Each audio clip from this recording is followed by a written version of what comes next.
cyber bully, the world's most unhinged right-wing echo chamber. Put your feet up and relax. You're home now.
Fauci.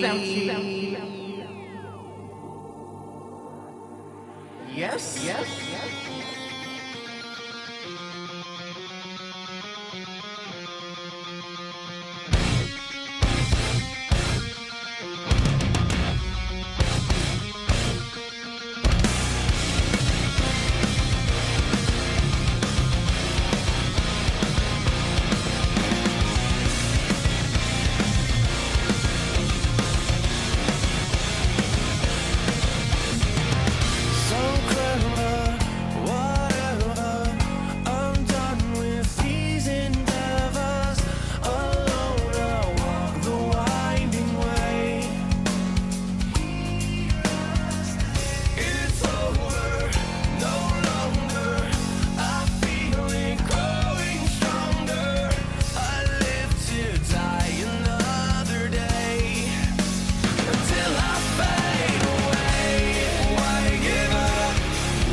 Will you go on until the end, Patriot? Are you President Trump's top guy? I know you aren't, because I am. I am President Trump's top guy. He needs me. He needs me on the timeline. No, actually, he doesn't need me at all. I stand in awe. Mr. Miranchuk, how you doing, sir? I am well, sir. The wife and child are away for a week, so I'm being a single, humble man, single, humble dad. Wife and kid are away for the week, and then the daddies start fighting on the timeline. Right. Thank goodness, right? Actually, thank goodness they're away for this because I've been like, I told you before we press play is that in this Australian weird time zone, it's kind of a gift and kind of a weirdness because oftentimes I'll go to bed as I'm going to bed, I'll see something pop up and I'm like, oh yeah, that's interesting. Let's see if it has any legs. Go to bed, wake up in the next morning, and all of a sudden like everything's happened. Everything's happened. What has happened? Everything. I even got up early this morning. Yeah. Everyone's like, my Twitter feed's blowing up. Everyone's sending you messages. Have you seen this? I'm like, what is Elon and Trump are fighting about? What is going EV bills? What? Epstein files? Get out of here. And it just keeps updating. So I went to bed at like 8:00 this morning. And so I woke up at, I don't know, like 3 this afternoon and opened my phone, kind of like looking at it through one eye. Okay, what's going on? What are all these? I mean, I always have thousands of notifications when I wake up, but I'm like, okay, let me look through the ones that are most important. And I see Elon Musk. I've got thousands of notifications. Look at Mr. Popular. Just humble bragging right on the main. No, it's okay. Go please finish your story. It's because I have notifications turned on for so many people on Twitter, okay, including you. But I see Elon posting about how Trump is implicated by the Epstein list, and I saw that I was like, what the? Okay, hold on. Put the phone down.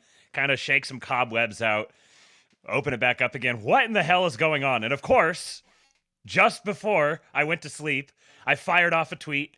I said, all of this is just negotiating. They're staking out their claims. I talked about this on the Lab yesterday. Each party is staking out their claim, and ultimately it's creating a heads I win, tails you lose sort of situation for us vis-a-vis the libs. So I'm just happy to sit here and eat popcorn and watch what's happening. But I was kind of starting to think as I was looking into this a little more. I was like, okay, so kayfabe, of course, is the word of the day, and I think this is finally mainstreamed kayfabe. I'm like, all right, so there definitely seems to be some sort of kayfabe going on here. There's some sort of work that's happening. And for those who don't know, kayfabe is a pro wrestling term. It's from Carney Talk, from way back in the day, and kayfabe basically means the performance, like making everyone believe that what's happening is real. So in pro wrestling, you actually believe that the baby face, who's the good guy, and the heel, who's the bad guy, have real heat, which is like conflict, and they're resolving it. So the baby face shines, heel gets heat. And the heel feeds the baby face to get the heat, so that the baby face can have the comeback, and either whoever wins, right? That's predetermined. But the winner doesn't actually matter as long as there's baby face shines, has a comeback, and the heel gets heat. That's the premise of pro wrestling. Correct me if I'm wrong, but is it not the case that the outcome is predetermined, but it is also not set in stone? As in, there is the... No, I would say the finish is usually always so the finish and the outcome is always pretty much guaranteed as when they go into the match. Mm-hmm. Sometimes audibles will get called, but very rarely. Like it was like Nick Foley getting thrown off the cage from the Undertaker, kind of stuff. But like even then, the finish is still the finish. The finish meaning I'm ready to kill. Who wins, right? Like who's going over, who wins, who loses. That's predetermined, and the finish usually can or cannot be predetermined. So how what the last move is going to be to get to the end, right? To go home. But anyways, I'm throwing a lot of terms because I'm priming the pump. Rumor has it, maybe this is happening. I've learned not to say definite terms until it actually happens. But Mr. Mark Claire from the Mark Claire Show, previously Reliance Liberty, is getting pulled out of the mothballs, getting pulled out of retirement. He had a retirement match. He never had a real retirement match. He's getting pulled out of retirement, just like Sting, maybe, and put back in the ring with me on Monday, this coming Monday, because we're going to be doing some political kayfabe talk and examining this story, specifically this Elon and Trump story, from a wrestling perspective. So, well, I'm sure we'll talk a whole bunch about this in this show, but tune in Monday. If it happens, Mark throwing it. Now I'm saying it publicly, so you gotta show up. If you no show this, it's bad on you, my friend. You're peer But pressuring him. I am ladling it now. This is how he pulls out. He's like, he's got to do his hair or something. He's very feathered. But now here's the question: is this itself a work? Well, that's the whole thing. Is it a work or a shoot? Work meaning performance, shoot meaning real thing. So when you shoot on someone, you're actually doing the business. Give them the office. Give them the. There's many terms we'll be discussing on Monday. So tune in for that. But yeah, yes, I agree with you. Political kayfabe is now. We did an episode about that last year, talking specifically about that. And Hulk Hogan showing up at Trump's rally, his inauguration thing. Linda McMahon has been a core part of his inner circle for a long time now. And he's very close friends, or was, or who knows. We can't use the Vince McMahon name because Vince he's got a dirty dick. But but him and Vince go way, way back. Many such cases. Many such cases, yeah. Many dirty dicks around. A lot of dirty dicks. Who knows? Let him whose dick is least dirty cast the first stone. But don't open your browser. Don't open your browser history there, Anon. Don't let that get out. Yesterday, I was looking, kind of chasing down a few different angles on this here, and I see we got some super chats. I'll get to those here in just a second. I realized Jason probably can't see or hear when the super chat thing comes in, and he also can't hear anything from the soundboard, so he didn't hear my my Joe Biden saying, "Well, son of a bitch," after he made his announcement about Mark Claire. I was looking at a few different tying a few different threads together, and I was like, okay, my initial instinct on this was it is just looking at the timing of how everything comes down. Elon is BFFs with Trump. He tweets out like how he loves Donald Trump like as much as a heterosexual man can love another, or something like that. He has his son with the president all the time. They do their big slob fest in the Oval Office together. They're all buddy, and the special government employee thing ends. And we get the whole passage of the bill process and everything. And then 10 days after, all of a sudden, Elon just up in one day just completely loses his marbles and melts down. And I was like, okay, on at first glance, there's obviously more to this story than just immediately what's available on the surface. Has all the smells of kayfabe. Then I started following a few different stories that I've been sort of keeping an eye on the back burner. And started thinking, okay, there's actually maybe a little bit more to this. There's actually a legitimate dispute here, there's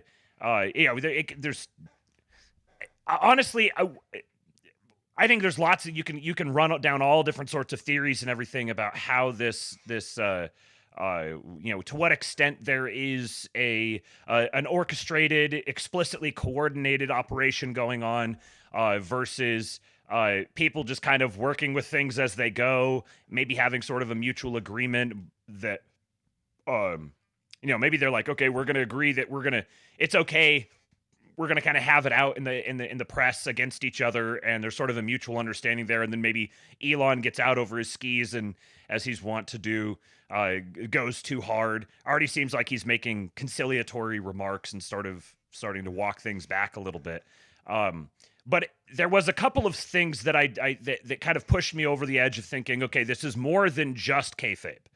There is kayfabe, absolutely 100%, no question about it. And I think a large part of it is kayfabe.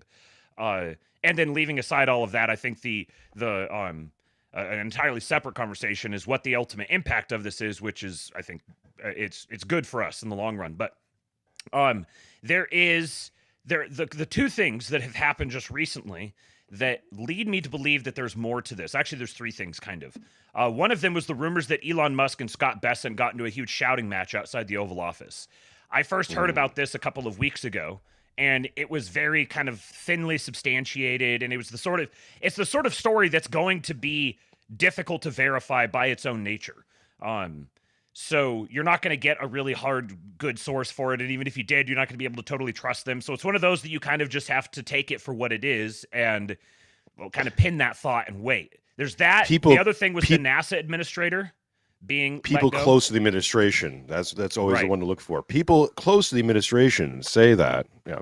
Sorry. And then it seemed like, okay, after a little bit, there does seem to be. This isn't the first time we've heard about kind of maybe disagreements between Musk and Besant, and so I think there probably is a legitimate dispute there. There's also some sort of thing about Elon with Stephen Miller and Stephen Miller's wife working for Doge, and the salacious part of this was that Elon made a move on Stephen Miller's wife, and Stephen Miller is the one who gave him the black eye. That sounds a little fan fiction-y to me, but I think it would be fun. I'm totally down with the idea here. Let's get the ding. I'm totally down with the idea of visualizing Stephen Miller just cocking back and slugging Elon Musk in the Oval Office. I think that's a great reality I would love to live in. But I do think that this dispute is actually not. I'm not the first person to say this. I'm echoing. I saw someone else make this point, but. This dispute is not between Trump and Elon. I think this dispute is much more between Stephen Miller and Elon. And I don't think that it's disconnected from the whole H-1B issue. But these are just kind of some of my preliminary thoughts on it. Jason, what's your there's other directions that there's my prediction about that seems to be being validated and to a certain extent, even though it's not quite the way that I expected. What's your read on it? Well, I think that okay. I don't disagree with any of your reads, but it's always your starting assumption. So if our starting assumption is that some of this stuff is real and some of this stuff is not real, it's a work shoot. Then that gives us that. I think that leads us to exactly what your analysis is. That's perfectly fine. I would put it out there that this is 100% of work. 100% of work. Now, are there real deal people behind the scenes who are doing real deal horse trading, and different power groups are arguing with each other about how allocating the funds and all that kind of stuff? 100%. But who said it? That Tom Luongo said that Trump likes to put these things out on Thursday to dominate the weekend news feed, and then by the next week they're already shifting it. So there's a lot of distractions going on, massive distractions. Now, let's look at. Let's pull back a bit into the media sphere and look at things that are going on. Right now, you just had Kiev pull out of Istanbul permanently, right? Russia was threatening it. Now Kiev has permanently pulled out of Istanbul, so the peace talks are done, scoobied. Germany is now trying to put pressure on America to start to okay tourist missile strikes deep within Russia. So that's happening. You still have the Israel-Gaza situation that isn't really clearing itself up. Netanyahu's still playing his little games. You have also, just this past week, now Palantir is being talked about, which is very interesting to me, because Palantir and Israel have been partnered for at least the better part of a year and a half, 2 years, and there's stuff we can talk about with that. And Palantir as a company has been around and had federal contracts for a couple decades. Right, but it wasn't embedded into the U.S. government the way it is now. Right, Doge substantiated Palantir and Grok deep within the digital infrastructure of the U.S. government and of Israel and of many other governments now. So let's put a pin in that. We can get to that. So when you pull out and you start looking at all these different stories going on, and now you have this flashpoint, Elon and Trump. There's like it's Macho Man versus Hulk Hogan. Oh yeah, brother. Oh yeah. I don't like him. Thinking. All of a sudden, I'm looking around at you, Trump, and thinking all different ways that you could be screwing the Macho Man, right? So you have this inflection point that's grabbing everyone's attention. You mentioned on the Labe something that was really brilliant too, is how they're playing the Dems and the media sphere into making the Dems have to commit to a narrative, and by committing to that narrative, now they can play with them. The Harvey Milk thing. Yada yada, right? Pull them out, make them commit to a narrative, and then destroy the narrative in real time. Because then it's like, hey, we're not saying this, you're saying this, and since you're saying this, let's community of the whole thing. Okay, so an interesting thing. Two things are that I marked on in my notes. The EV bill that gets mentioned. Now, we've talked about this, I think, for a while now. The EV bill, if the Congress passed an EV bill, sort of basically a requirement for electronic vehicles or subsidies and all that stuff, that hurts Tesla. It doesn't benefit them because it doesn't all just go to Tesla. It goes to all their competitors. So Tesla doesn't want competitors, just like Peter Thiel says. Every company really wants to be in a monopoly. Now, understandably, there's going to be other car companies making electronic vehicles. Tesla can't stop that, but Tesla can be the Porsche, the Mercedes, the creme de la creme, the one who owns the brand. Well, you can't own the brand if everyone's getting subsidies. So Elon wouldn't want the subsidy bill anyways. And it's interesting that Trump puts that out there, saying that, oh, he's pissed off about the subsidy bill. It's like the subsidy bill wouldn't help him. There's one thing that each of them has said that is ostensibly it's supposed to be the hit him right below the belt thing. There's Trump saying, oh, Elon's mad about the EV subsidies, and there's Elon saying that that Trump is implicated by the Epstein files. Both of these things strike me as exactly the sort of thing that you would say if you wanted to make a fake dispute look really super serious, boys, that actually has no bearing on anything. And guarantee that your opponents now are forced to do that thing. Mm-hmm. So the EV bill subsidy thing is going to get squashed because there's a lot of people who hate Elon who go, oh, Elon wanted it? Well, we don't want it then. Fuck him, right? Make sure that doesn't get taken out of the bill. Got to be in there now. The other thing now, and you pointed this out too, is that now you have the Democrats screaming to release the Epstein files because they think there's a smoking gun that implicates Trump. So perfect. If there's been holdup to release the Epstein files, now they just have to. Well, they have to release them to make sure that you clear Trump's name at the very least, or indict him, or whatever they're going to do, right? So now the Epstein files are going to get released. Mm-hmm. And even if they don't, like, it's still something that it sounds super salacious on the surface, but it's completely toothless. It's something like I guarantee you there's no way that Elon actually believes that. And he's not saying it because he would also know that saying it publicly, like, it's not like Trump's going to see that and he's going to be like, oh, that motherfucker. He's going to be like, yeah, seriously? Like, you're running this again? It doesn't... Well, and Orrin McIntyre has pointed out that the hypocrisy, there's an internal hypocrisy there, saying that if Elon's only calling him out now, if Elon knew that Trump was right. mentioned or somehow that the Epstein list was not being released because of Trump's name in there, and Elon knew about that and was covering it up or not saying anything, and having his young son go hang out with Trump all the time. Right. It makes him look bad, especially now that he's revealing this and saying, well, now the gloves are off. I'm going to reveal all this. And it's like, okay, but that actually doesn't work for you. But I mean, but again, that's the smart analysis. That's smart people looking at this. Most people are fucking crayon eaters. They're not looking at that. They're going, oh my God, where's my crayons? Just all the crayons, all of them, right? I like the yellow ones because I like lemon. Like, you're supposed to eat the crayons through the nose. It goes up, right, through the ear. Either go in here, the hole, up here maybe. It's a crayon suppository. It's just nonsense. So, but it's grabbing everyone's attention. Are you paying attention? Good. We got you right here. Now we got you right here. Now this is it. Everything is produced, folks. Even the day that Elon was leaving the Trump administration was chosen and produced because they have a TV crew.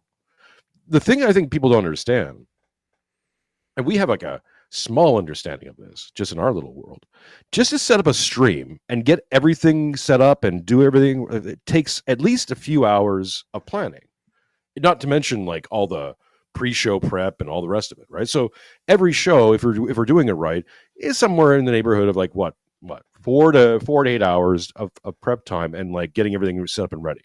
That's not including tech problems and all the rest of it. And that's just do a fucking stream. These guys are handling it's a massive production. We already know that Joe Biden had a fake White House on a soundstage set up. to be like, shooting from the Oval Office, where it's not the Oval Office. It's a fucking show, folks. Are you entertained? I am. This is a great timeline. What are you talking about? This is like Walking Dead, all the good seasons. It's amazing. So sure, it's just a show. Now, are there real deal here's a great thing about this show, it's super high risk. Oh, because yeah. everything they do, everything they say can affect world markets and can determine if millions of people live or die tomorrow. It's a pretty big show. It's the best show in the world, isn't it? So is it a work or a shoot? I think it's a lot of work. But the shoot component of it is real people's lives that do get affected by these things, one way or another, financially, being unalived, all the rest of it. So, yeah, I just also think the downstream effect to it, and maybe I don't know if you want to get to this now or throw it for later in the show, but Elon's has this been walked back or not? Things are changing so fast. I don't even know. But Elon's throwing out a new idea of a new political party to suck up the disaffected MAGA. Which, by the way, I make a lot of predictions. All right, tune in Friday, folks. We're going to deal with my econ prediction, specifically around the Japanese bond market. That's going to happen tomorrow. But I make a lot of predictions. I say a lot of things. But you, sir, might have made the best one yet, where you're saying that the ideal would be to split off MAGA into, Trump MAGA and other MAGA, right? Trad MAGA, dark MAGA, center MAGA, whatever. Tech MAGA. And then tech MAGA, right? Loose liberal MAGA, parents who troon their kids MAGA, whatever, right? And have that as a new political party. So now you've completely made the Dems into a useless third party. The Dems become the libertarians. Bingo. And what would make it the most delicious of all time? Megan McArdle even tweeted this at Elon today. She said you could just take over the Libertarian Party. It'd be really easy. If all of this was done by them taking over the Libertarian Party. If Elon, as I foresaw it, Elon, I didn't think it would be Elon. I thought I couldn't figure out exactly how it could be Elon because I couldn't have foreseen this sort of series of events that's happened over the last couple of days. But if it was I was thinking maybe like RFK, Tulsi, something like that. Get some. You could still see that. Yes. Though. You could still see because Elon becomes the bankroller. Elon's going to now bankroll this new third party that's going to sidestep all of the Democrat infrastructure, and this is where, is it a work or is it a shoot? Like, there could be legitimate disputes between Elon and Trump. They came together, they cooperated on this particular thing, and they have fundamental different visions about what they want going forward. And so you end up getting a new globalist party, but that globalist party is now made up of like disaffected DeSantoids and the Silicon Valley MAGA types. With the libertarians or something, and they could actually use the Libertarian Party infrastructure itself. Well, and you could also run basically two Peter Thiel candidates against each other. Right? Yes. Where's Blake Masters these days? Yes. Yep. You think he's gone? Nah. Imagine, so let's play pretend, right? Just whatever, how I would book it. And again, tune in Monday where Mark Claire and I are going to get deep into this. But imagine you have the dark horse, Blake Masters, he didn't get through Arizona, all that stuff, but he's still very tight with Peter Thiel. Mm-hmm. He's as tight can be. There's two names we can throw in there, right? Blake Masters and Mark Zuckerberg. That's exactly who I was thinking of. Mark Zuckerberg versus JD Vance in 2028. Yeah, I don't think that Mark Zuckerberg would actually be I can't imagine him actually, like, I could see him trying to run, but it would go about the way that the DeSantis thing did. Right. But Blake Masters, however, conceptually going that direction. Like, this is what, when we talk about their like, we live in this liminal period, this period between ages, between epochs, we're starting to get a glimpse of what American politics is going to look like going forward. And obviously, we're kind of peeking through keyholes here, and we're sort of looking through the fog and trying to discern shapes. And so sometimes it's hard to tell exactly what you're looking at, but you know it looks approximately like this.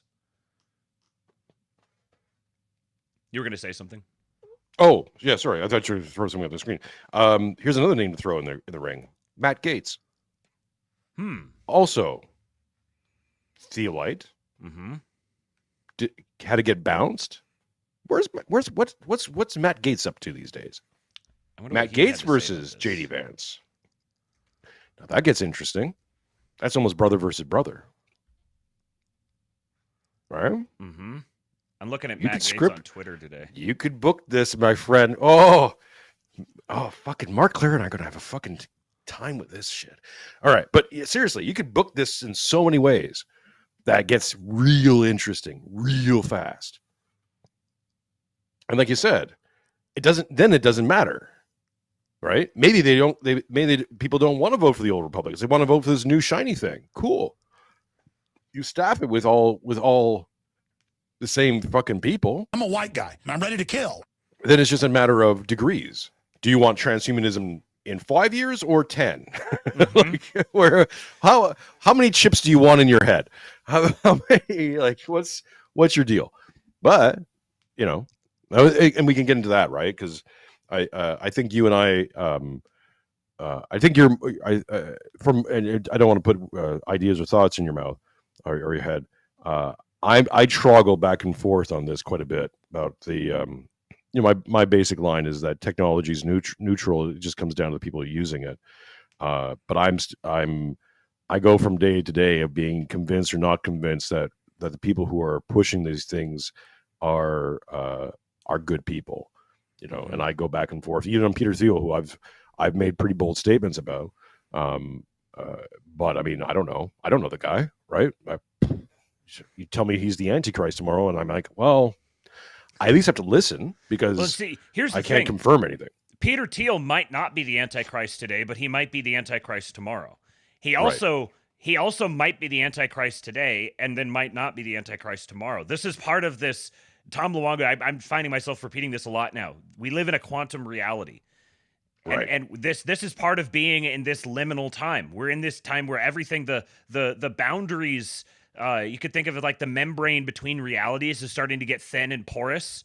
And we go through these periods where we're in this period of kind of revolution and turmoil and disorder. And now is the time where there's going to be sudden rapid change. And that can happen at all levels fractally. You can have immediate sudden heel turns by people that are legitimate heel turns. Like they're legitimate, like the person like cracks and loses their mind. Vice versa, you can have someone who is completely off their nut before, who something touches them and they what is it, babyface turn. They the opposite of the heel, the inverse of the heel turn. There's when we're describing what we're seeing here, I want to make sure that it's clear that this is not simply just cope. This is not, we're not saying that this new thing that's coming is going to be the magical best thing in the world. We're saying it's going to be fundamentally, substantively different than the world that we've lived in. It's going to bring with it new opportunities and new potential.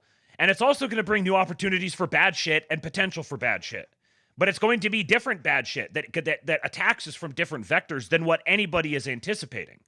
So even the people who are dooming about what the future is going to look like, they're taking the existing future and trying to project it as if we're in this inertial sort of phase. We are out of that inertial phase. We are completely pivoting. And where we're going to land up is not predetermined. This is materialist bullshit think. If you think that it's already predetermined where we're going to land up, we're discovering in real time where we're going to land. Well, okay, and yes, we are of the same mind on this. I think this is why it gets really critical, and I know your audience and my audience overlap quite a bit for this. So I don't think I'm gonna piss off too many people. We'll see how many people I piss off. It's okay. You got to reject neo-paganism. If you have neo-pagans in your little circle, you got to boot them the fuck out. or educate them or something. All right.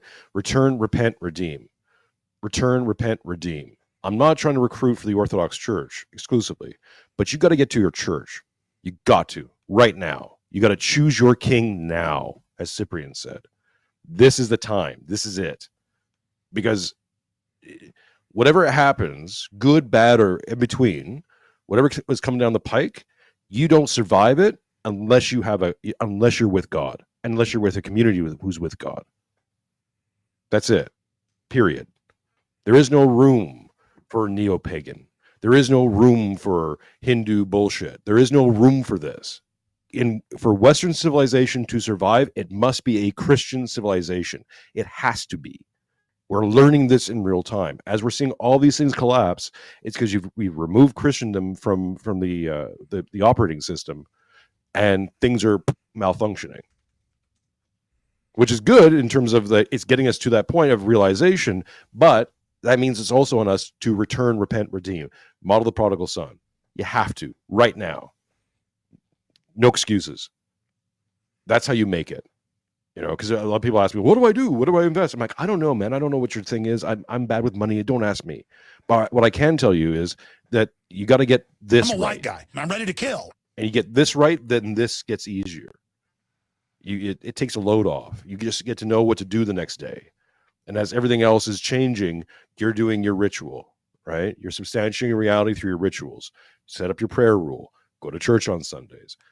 Be active in that community as much as you can, whatever you can do, right? That sets up a frame, a new frame that will break the liberal frame inside of you. And then you start to see what else is going on out there. And tune into us. We'll tell you we'll filter that crap out for you as much as we can. But you got to do that for yourself, because what's coming down the pike, we don't know exactly how it's going to be, and it may differ from continent to continent. The Australian reaction is going to be fucking retarded, but whatever, it's fine. Abo brain. Oh man, they're speed running. They're speed running the last 10 years in about a month. Abo came out. Albanese came out. Albanese Abo came out and is doing the Kamala Harris unrealized gains tax. Everyone's freaking out because he just won the election with this landslide. Totally legit. Don't worry about it. Landslide victory. And all of a sudden, you're getting nationalist parties show up out of nowhere in Australia. I'm like, here for this. Let's go. I'm going to make a very awkward analogy here, and I want to make sure that I'm very clear at the outset that I'm using this strictly as an analogy. I'm not trying to make anything further than that. Don't get me sent to jail in Australia, please, Matthew. No, this won't. This definitely won't. If anything, it's dangerous on the other direction. So I had my little period of my life where I dabbled in psychedelics and was very interested in it from sort of the scientific angle of what exactly is happening here. This seems to be the intersection of science and mysticism, kind of, and I want to try to pick this apart and see what's what. And I remember one of the analogies. Do you want a tampon for your period, or? Kind of needed one. We'll get tampon Timmy out there. Sorry. The one of the analogies that people used for the experience of a psychedelic trip, because I studied it for a long time before I actually did it. One of the I've gotten so many super chats. I need to address these after the story. But of course you did. Yeah, I'm autistic. I'm sorry. I had to sit and I had to understand it. I had to study it. I had to know what to expect. And there's nothing preparing you for. There is no knowing what to expect. But one of the things that people, when they're talking about the use of it in a therapeutic sense, they said it's kind of one of the analogies was, imagine a ski hill, and you have your defined trails that are carved into the side of the mountain for where all the people have been skiing for a period of time. And then you get a big blizzard that comes, and you get 3 feet of snow that buries all the trails.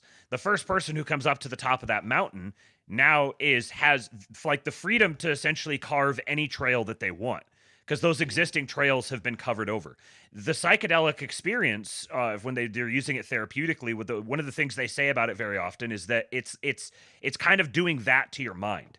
So your mind gets very habitual. You get locked into tracks and patterns of thinking and perception that you begin running through on autopilot. And the psychedelic experience, it's like it's sort of like hitting the reset button on those cognitive patterns.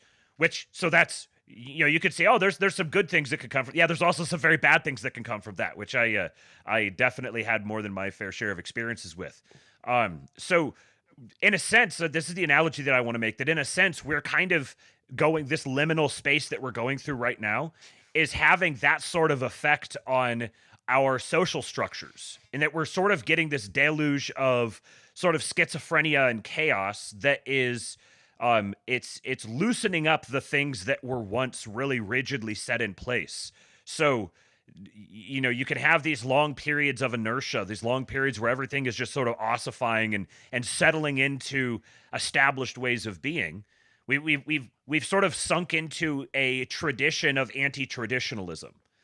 And now that tradition of anti-traditionalism is being subverted and upended, which means we suddenly enter a space where there's, in a sense, there's no tradition. There's no guiding lines. There's no guiding principles. And it's a mad dash to see who's going to carve the new trails down the ski hill. Who's going to be the ones who get out ahead of everybody else, set the new course, and then everyone else begins just sort of naturally following through along behind them, like sheep-like people, which the majority of people are. They just kind of are fundamentally herd animals. They just follow in the established tracks ahead of them. So we have an opportunity now over this liminal period to play a role in being those who carve the new tracks for society that the rest of society is going to habitually fall into. The vast majority of people, you want to, like, we need to have a political party that appeals to the 80% or whatever. Those 80% are just waiting for somebody to tell them where to go and what to do. And they're going to follow. They have that lizard brain in them that's going to follow the alpha dog. And right now, no matter how wealthy, no matter how well connected, no matter how brilliant or how visionary or whatever the Elon Musk is, Donald Trump is the alpha dog. Everything orbits around Donald Trump, and it's going to, as long as he's alive. It is going to, and it's going to leave an imprint even when he's gone, but things get real interesting once he's gone, but everything orbits around him.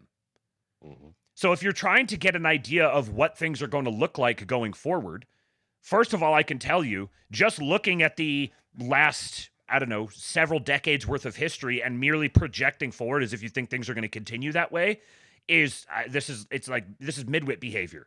Even the rubes know that things are changing. Only the midwits are the, like, nothing's ever going to happen, everything's going to stay exactly as it is. It's going to be different. And whatever that difference is, it's going to orbit around the person and the personality and the myth, the legend of Donald Trump, for better or for worse. Yeah, in a weird way, it's like a learning curve from the Obama years, because Obama was probably the last guy before Trump, and I think even eclipsed Trump's first term in terms of galvanizing as a figurehead, right? Where culture changed because of Obama, whether you like it or not. It shifted. He cashed that in 2020, and right, yeah, yep. And now it's Trump, and far more than his first term, which was basically him being the scapegoat heel, held up by investigations and everyone freaking out. Oh my God. Right. Now people are just, it's almost like that meme where, aliens come down, like, we're aliens, take us to your leader. And the guys, burnt out guys, like, man, I got a lot of things going on. Yeah, right. Yeah, sure. Aren't you aliens surprised exist. to see Cool. us? Yeah, no, whatever, fine. Okay, let me catch up on these super chats here real quick. Thank you guys for all this. Politically Catholic with $2. He says, the cyberbully is spoiling us with so many bangers. That's right. If you are new to Network Armageddon Electric Boogaloo, if you haven't listened to the Lab, I can't imagine that we have any new listeners out there, but you never know. It does happen. So if you are new, I've been taking on just this past month because I was in YouTube jail for a while, but just this past month we've hit over almost 100 new subscribers on my channel. So Matt's is due. If you're watching this, if you come over here because to see me, and you haven't subscribed to Matthew yet, what the hell are you doing? What are you, retarded? Like, fucking hit this, I've noticed the deficit between you and me is narrowing very quickly. Come on, people.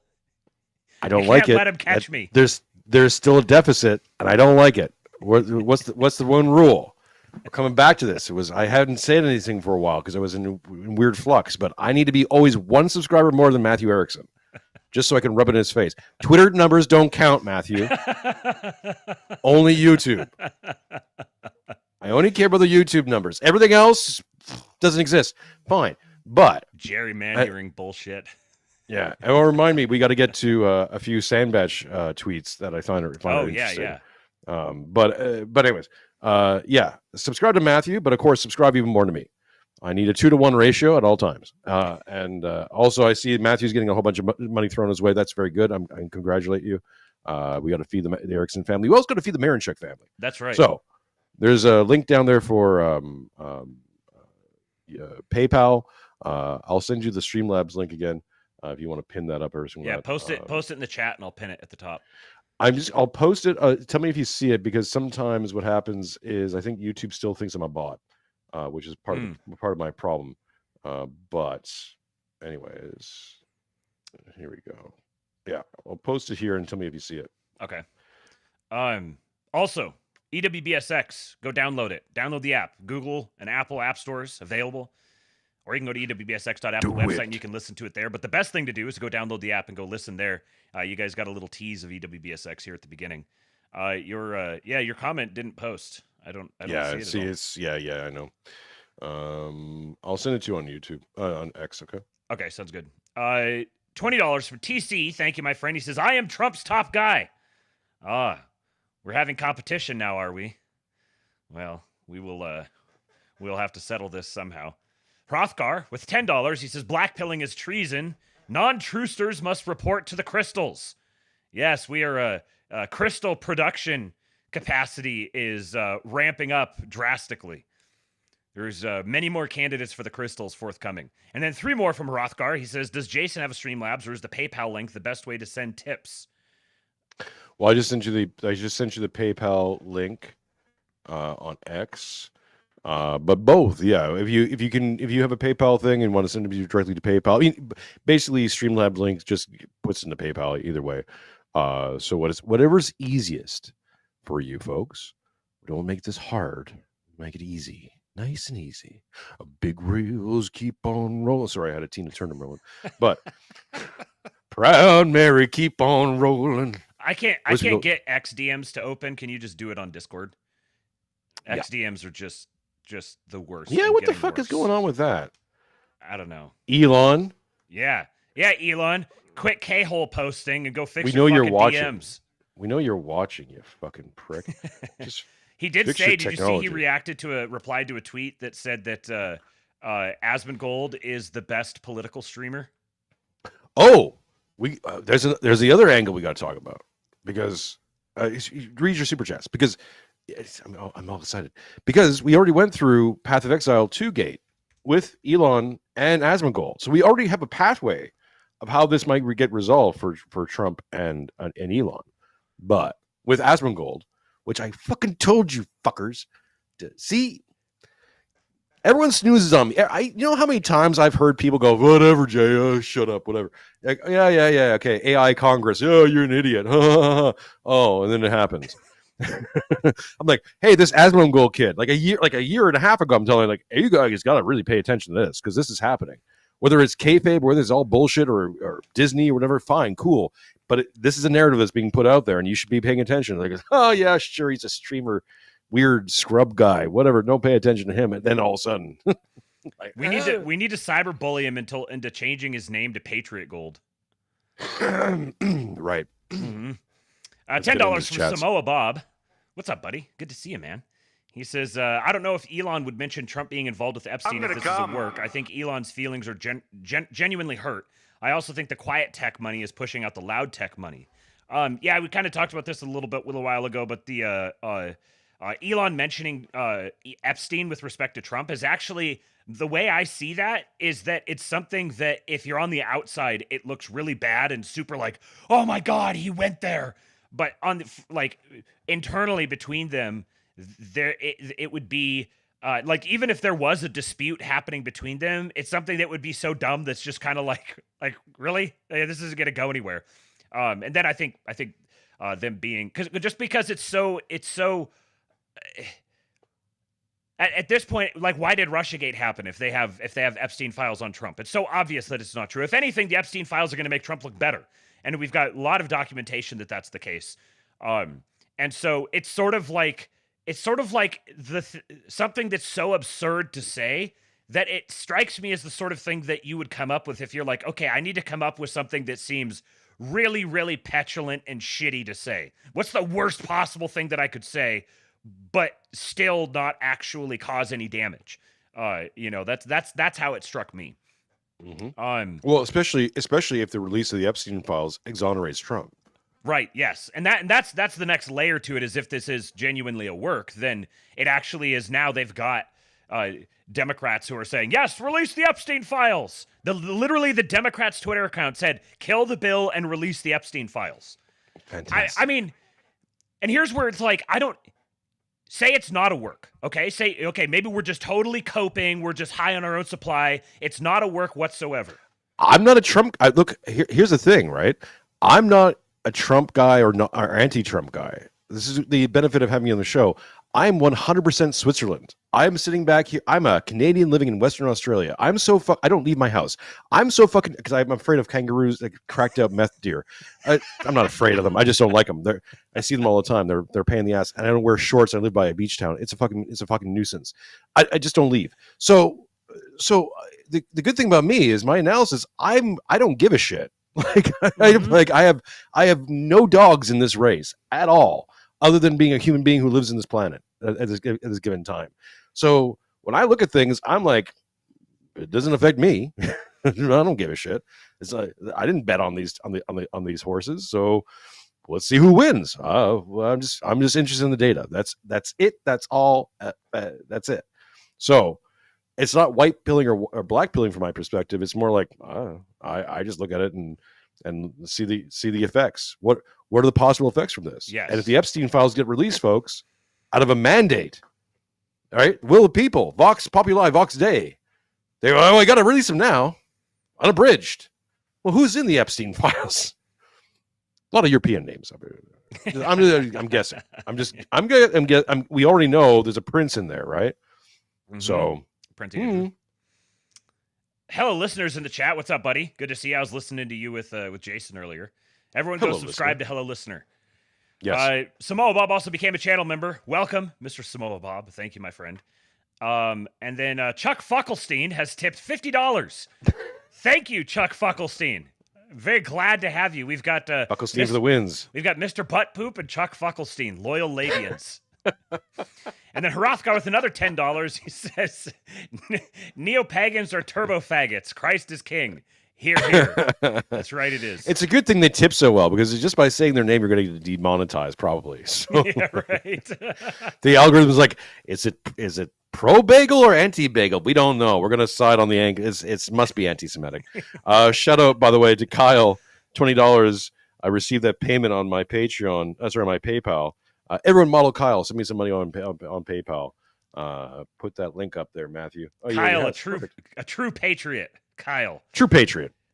CG Constantine, speaking of patriots, with 5 Brazilian reals, he says, my suffering is my armor, my prayers is my sword, my faith is my shield, Lord of all the emperors, Jesus Christ, King of kings. Hear, hear. He is risen. Truly he is risen. And then Clay Montgomery has subscribed. We've got a subscription notification. I didn't know I had those on. We've got a new subscriber. Look what you did. Thank you, sir. You just made your impassioned plea, and I just pulled away from you. One more at a time. Bastard. And then it's like I'm punching myself in the dick the entire time. Why am I doing Elon this? on Twitter today? What am I doing? CG Constantine with 5 more Brazilian reals. He says, in the new America, we will make the Ericsson and Miranchuk to be the new clans of the new world, just like Scotland, but better. Now we're talking. Yeah. Slavic nations taking over, man. Mm-hmm. Rokor in your we'll just rename, we'll take over NPR and rename it Rokor. Rokor Radio. There you go. What's your best NPR voice there, Matthew? We'll just we'll get on there and talk about it's quite disturbing. The current revelations out of the White House. I don't even know how to feel about it. How do you feel about it? Should we send some clicks in the chat? Send some clicks.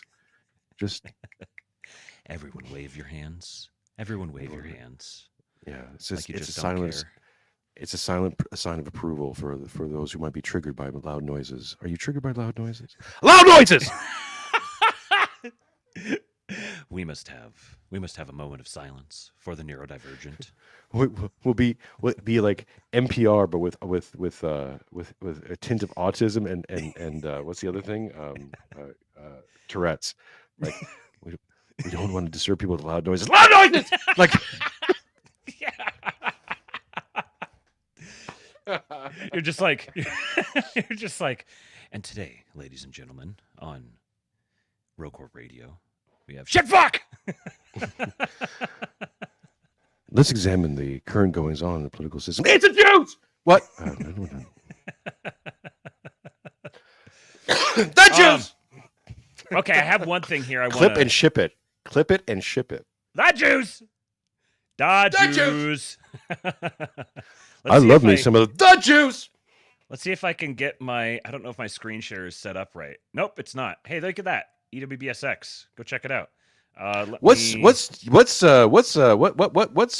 do nothing but in Yiddish? I don't know. Didn't do nothing in Yiddish. Didn't do nothing. Okay, hold on here. I'm not. Nothing's working right. I gotta get. Okay, this. you do your musical go. interlude. I have to go use the facilities because I'm an old man with a bladder the size of a pea. Okay. I'm gonna be talking about my colostomy. Like oi, I got the shenaglings and the finaglings and the oi.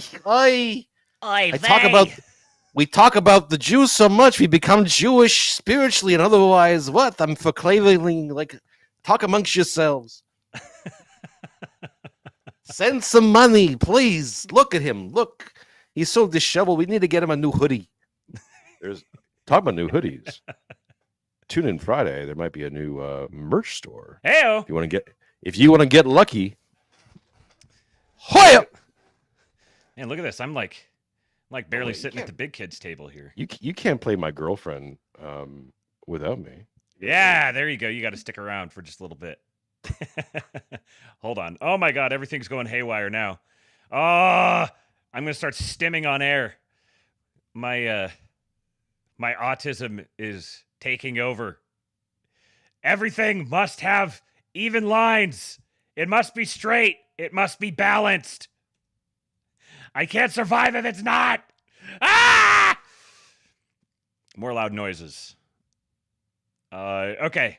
So I've got this this clip here from Megyn Kelly, Jason's girlfriend, apparently, who Chase Geyser shared this and said, this wouldn't be the first time Trump orchestrated a fake feud with a public figure to achieve a goal. Case in point. And the intent, I wanted to get Jason's reaction on this. So I'm just going to kind of vamp here for a few minutes until Jason gets back. I didn't actually plan on screen sharing, but I just saw this when I was looking at the timeline while Jason was ranting away. So we'll wait for Jason to get back. Let me see what you guys are saying here in the chat. Hello, listener wants to meet Mr. Butt Poop. Mr. Butt Poop is here. I saw him. Where'd he go? Where is he? Where is he? I know I saw him. I saw Mr. Butt Poop salute. Yeah, there he is, Mr. Butt Poop with the salute. Good to see you, buddy. Thank you for being here. Okay, he's back. So I didn't Fun fact. I dated a girl many years ago, in my 20s. So we're talking over 20 years ago. Who was the Dutch Canadian version of Megan McCain, like almost spit an image. So there is a timeline out there, if you believe in these such things, where I have married and divorced horribly this woman, and I'm paying alimony, and just like I'm just like at that 1,000-mile stay, because God knows that wouldn't have ended. I pulled the plug on that one correctly. So, anyways, go on. I just hit the in the screen share or in the collab cam thing. I hit the screen share the window. So maybe you can actually see it in real time when I play it. I can see it. Ooh. Otherwise, you have to wait on the delay, so you're going to be like 10 or 15 seconds behind. Hang on, let me see. This is the sort of thing when Jason and I, when we have time to get connected before we go live, we're just sitting here doing this the whole time. Like, can you see it? Can you see it now? What if I do this? Can you hear that? Or it's like, no, you're too quiet now. No, can you get closer to the mic? Turn your gain up a little bit. I don't even know where it's gone. Wait. I also got to clean up my Streamlabs because I got like so many things. Hide on stream. I don't even know where it is. Anyways, another $5 Brazil bucks from CG Constantine. He says, Matt, if I buy a 3D printer, I will make for you a custom king-pilled Space Marines. Now we're talking. We're gonna get into the merch game. CG Constantine is gonna be our offshore production for our Space Marine merch. Sweatshop say what?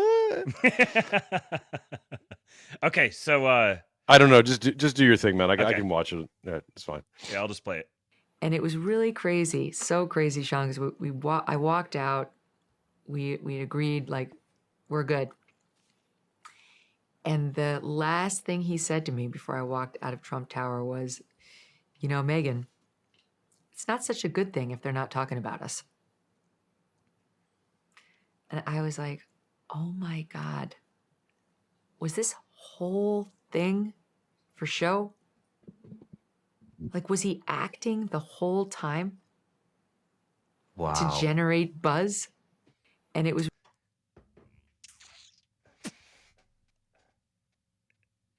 Yeah, I mean, I don't like at this point. Obviously, there was all the 4D chess memes and everything, but you know, at this point, I think like the default position that I was seeing among the majority of at least the people that I follow from a bunch of different communities, a bunch of different circles of spheres of influence or whatever on the Twitter Spaces, they almost everyone was like, yeah, there's got to be there's got to be more to this. There's something's happening for show with this because oh yeah, it's at this point like all of the people who want to say, oh, it's just cope if you're talking about kayfabe or whatever. I mean, I'm just what do you want me to say? I'm just calling it exactly as I see it. Well, I mean, look, think about, because here's the thing, right? Everyone equates this down. It's the same way people talk about finances, and this is why how they fuck people on the economy. And I'll include myself on this for a long time, because you think about debt and financing and all that stuff. There's a way they've told you how things work, and these things work in your own little life. They don't work when you start to maximize it out into bigger concepts, like, oh, I don't know, a whole fucking country. So like the big GDP thing. Oh, GDP. It's like GDP doesn't mean what are you talking about GDP? Right? Like it doesn't mean what you think it means. And even if it means what you think it means, it only means it like in like this little tiny little window of thing. It doesn't tell you about the bond market, doesn't tell you about value, it doesn't tell you about how much your currency's devalued, your current, you know, your state of things in your country. It doesn't do all those things.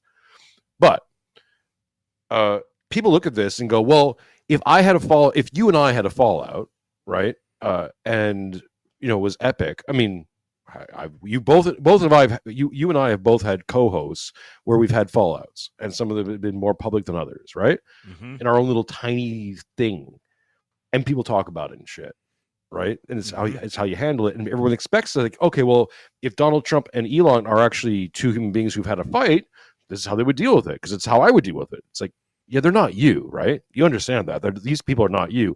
Elon Musk moves markets. Like, Donald Trump moves the world at the moment. Do you think that if they actually had a real deal beef, they wouldn't be handling this privately? Why do you think their automatic thing would be to go public with all this shit? Mm-hmm. When everything they say, everything they do, everything they don't say carries with it enormous weight, like humongous downstream effects from a tweet. Elon's done this. He's moved Tesla stock with a fucking tweet. What? He did it think today. These two... Right. Yeah. You think these people aren't fucking with you? Like, or just fucking with things. They're fucking with things and you happen to be involved. That's it. Donald Trump was deep into Hollywood and that whole production world for years before he became president. He knows how this shit works. He knows how to get people's attention and hold you and guide you, especially now that he's got the whole media apparatus basically one way or other on his side, much more than his first term, where they were still controlled ops against him. Now he's got them all. Mm-hmm. And what is Gerard 101? People don't know what to want. You have to give them a model or mediate them towards the desire that you want. This all leads back to Peter Thiel. Fingerprints of Peter Thiel on everything. Right? And by Peter Thiel, I mean Gerard. Like, this is Girardi memetics played out in a major, major scale.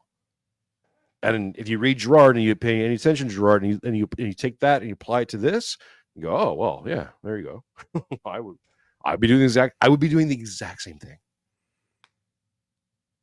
So let's take this and let's do a kind of a little exercise, a little thought exercise here, where we leave aside the debate over whether this is a work, whether this is a shoot, whether, all of that. Leaving that aside, it happened. Where does it leave us? Where are we today, right now, as, Thursday night, June 5, here in the central time zone of the United States of America, greatest nation on earth? Where does that leave us? Well, where we are right now is Elon looks like a neurotic spaz.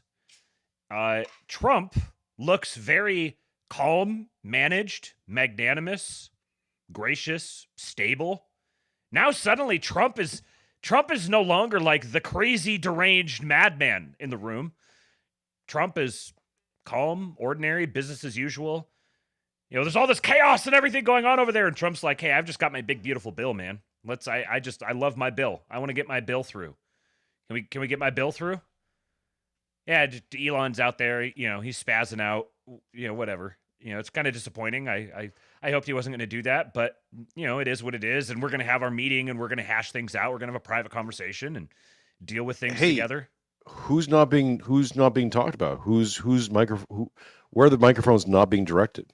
Schumer, AOC, are any Democrats being talked to at all at this moment in time, other than reaction? They're reacting to this, but they're not in the driver's seat. They're not driving the news. Mm-hmm. They're Republicans after Obama was reelected. Mm-hmm. Just the outer party that sits there and has conversations with themselves, and where they scream about something, and it's like that meme where you're all kind of like standing together and someone's over here yelling, and you turn and you give them the big thumbs up, and then you just go back to. So they're out of the picture. You got Democrats talking about fiscal responsibility right now. Yeah, that's true. That's true. And that's the thing, is this has completely reset the Overton window is kind of a tired term, but it is what it is. When you say Overton window, everyone knows what you're talking about. It has reset the boundaries of the conversation, the range of acceptable outcomes here. It has set a floor on it. Now the public debate that's happening is not Trump's agenda versus the globalist agenda. Now the debate is Trump's agenda or Thomas Massey and Rand Paul's agenda. That's which is not an agenda, really. Right, I mean, it's right. just like, yeah. This is like, again, Trump is like the orbit point. Everything revolves around Trump. So before we had Trump here and then the libs here, and everything's like back and forth between Trump and the libs. The libs have been cut off. They're in the wilderness. Now the debate that's happening is, are we going to get the bill that Thomas Massey and Rand Paul want and Elon Musk, or are we going to get the bill that Donald Trump wants? And this is speaking with respect to the issue of the bill. But it illustrates where the political range of discourse has shifted to now. You know what? I just thought of this. Again, we'll talk about this on Monday with Mark Claire. In wrestling, there's been a long-standing tradition of going with triple letters. Double J, Jeff Jarrett. Triple H, Big Beautiful Bill, BBB. Oh, yeah. Yeah, that's a good point. And you know what else is? Connor Gunderson says Massey and Paul now look like they're siding with an unstable druggie. What this also did, again, whether it was intentional or not, what this did is it made Elon throwing himself on the side of the Republican opposition to the bill and then chimping the fuck out and completely losing his mind to where even like Elon's people are like, okay, dude, you need to chill out a little bit. Like, you're getting a little out of control. I understand where you're coming from, kind of losing the plot a little bit. Even like the Elon loyalists are in kind of like damage control mode. Even they know that he's gone off the reservation. So what has this done? It's now taken whatever the formal opposition to the bill as it is has now been associated with this. Mm-hmm. I just don't see how this doesn't come up like. If you're against the bill, you're pro Elon. Hey, Uh-huh. all you people burning down and attacking Tesla cars, are you against the bill now? Because Yeah, right. Elon's against the bill, so I guess you got to be pro the bill then, or does that make things so confusing? All your contradictions. Oop, what did I say? Liberalism is the art of stacking contradictions on top of one another, Mm-hmm. and they're just swaying in the breeze. Every time you put a new contradiction on there, it gets a little bit more haphazard, and eventually someone's going to go, beep. It's just way too perfect. Taylor Brown says, in hindsight, the Musk ketamine leak that came out prior to his Doge send-off was broadcasting future manic behavior. And that whole thing was just like, Elon himself had a tweet where he's like, I'm like on hundreds of phone calls and I'm around like thousands of people every single day. If I was totally tripped out on drugs the whole time, like this would not be some story that would have to get leaked really quietly to the New York Times or whatever. And when I heard that, I was like, yeah, that seems plausible to me. That like the idea that he is totally like off his nut, just tripping balls throughout like every day. I mean, I would be surprised if he's here and there, I wouldn't surprise me whatsoever. But the idea that he's just completely off his nut all the time doesn't have any. Those guys are okay. We found out about the Sam Bankman-Fried thing. Now, obviously, that's like the extreme, right? Where they're hanging out, handling billions of dollars, and just like freaked out on SSRIs, what are they called? Yeah. Like just getting a constant drip of pharmaceuticals. I do not doubt for a second that everyone, including Donald Trump, is tripped out on something. Right. Mm-hmm. Now, it may be completely, TRT, whatever, right? Like stuff that we wouldn't even consider bad per se. But I bet you all these people are on something, because most average people are on something. So it wouldn't surprise me if the elites are on a whole bunch of things. Now, that being said, the other thing that we don't discuss is that Elon is the avatar of a team. Mm-hmm. And we found this out, and let's bring up Asmongold for a second, right? We found this out with Path of Exile Gate. Remember, I reported on this early in the year when Elon Musk, who's was the world leader, one of the top guys in Diablo, moves over to this new game, very Diablo-like, called Path of Exile 2. I've played it. Maybe I'll do send us some money, folks, and I'll do a Path of Exiles 2 stream after this over the weekend, because I haven't played that in a bit. But he puts it out, and he's already on the top of the leaderboard, right? And the game's been only out in access for like maybe a month at that point. And some people start calling bullshit. They're like, wait a minute. And Asmongold, who's also playing that game, basically says, something doesn't work. This doesn't seem right.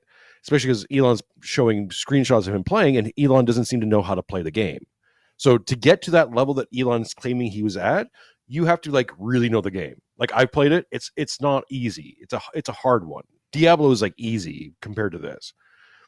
And so it kind of gets leaked out that maybe Elon's not using this as a sock account or some sort of like Path Exile account, or something's going on. So he's not being honest about this. And they have a big blow up. This like puts them, Asmongold and Elon Musk are in a conversation, which at the time was like, holy shit. How much more right do I have to be, folks? Like, my God, like, can you build a statue for me? Can I just be like the most right person on the internet for a second? Anyways, so that whole thing happens, and there's a big tussle between the two of them, where Elon basically calls out Asmongold and says, "You're your handlers," right? And Asmongold's like, "What do you mean, my editors, my mods?"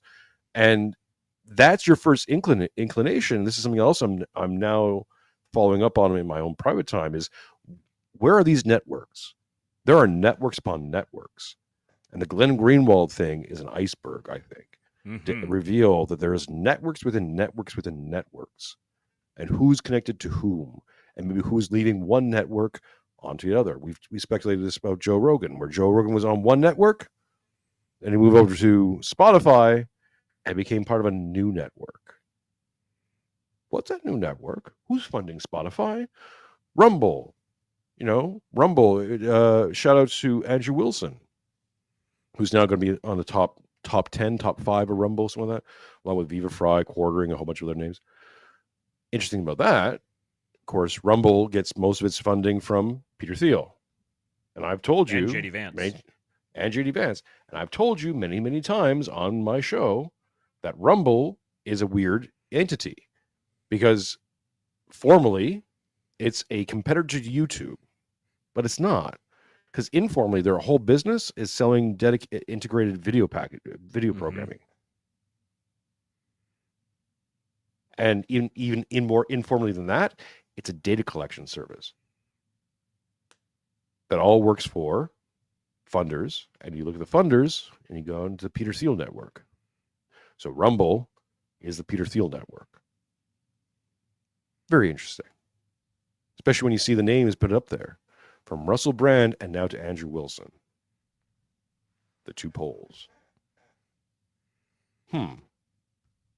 Interesting. In like Viva Fry and Quartering and what's his name? Steven Crowder in the middle. You seem to have a gambit, really widespread of media. All kind of, you can see the connections, but all shows hitting different markets and different data points, collecting. It's a milkshake, right? You're one big giant milkshake and they put the straw on you and they're sucking up your data. You know who else is a really early adopter of Rumble and has deep pockets himself? Scott Adams. This is interesting. YouGov poll, percent of people. Let me just say this really quickly.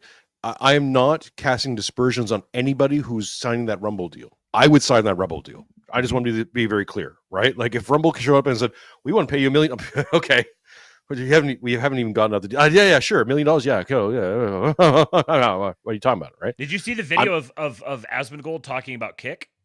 Yes, that Kick's another interesting one. Yes. Who's funding Kick? Full disclosure to everybody, we may be testing out Kick as a platform. I've tested a little bit of things out, but I've been waiting to see.